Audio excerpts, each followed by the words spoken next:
So, nung nagtanong kami sa Kinet Farm kung ano yung pwede naming iluto sa farm nila pag dating namin, isa sa mga nilista nila is patola.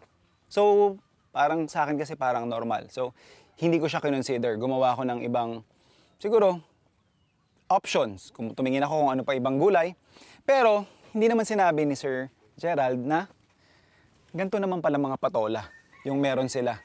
So, this is the first time I've seen yung lakan variety na yung paoblong na kalabasa yung laki. And interestingly, sabi ni Sir Gerald, very meaty daw yung lasa nito. Kaya hindi natin palalampasin yung pagkakataon na yon. Susubukan natin, gagawa tayo ng napakasimple.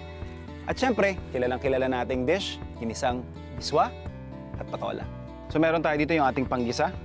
Lagyan lang natin ng mantika yung ating pan. And then, saka ko ilalagay ating kamatis.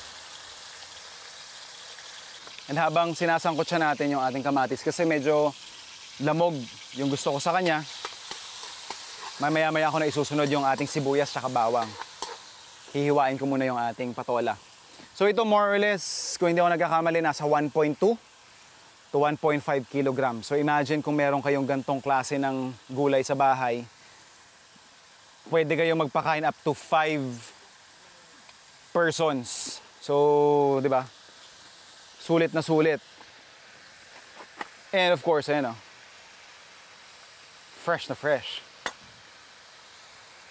So,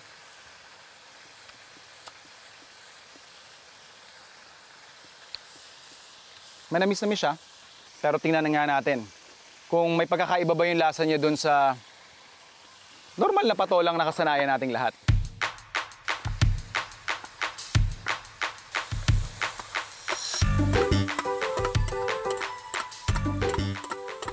Ating patola.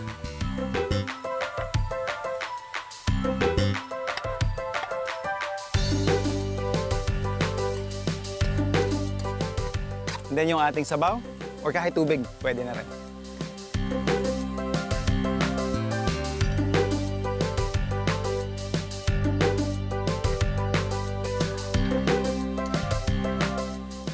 Then, season lang natin ng patis. And then, hayaan lang natin siyang kumulo.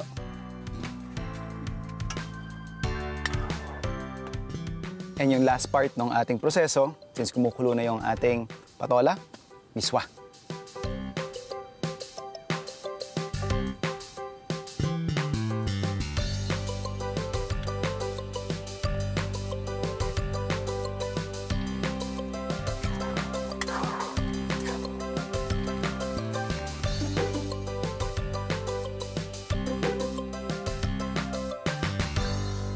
Naintindihan ko yung sinasabi ni Sir Gerald na meaty flavor.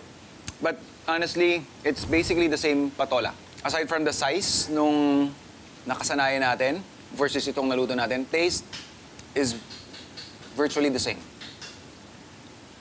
This is such a comfort food na kahit saang sulok ng Pilipinas, makaka-relate kung anong lasa nung combination ng miswa at patola. Tapos may mga kanya-kanya tayong kwento dito ng sardinas, isda, baboy, kung ano-ano pa yung hinahalo ng ating mga nanay. Pero definitely, classic Pinoy. So let us know kung paano yung paborito ninyong version or kung ano yung twist na binibigay ninyo sa inyong miswa patola.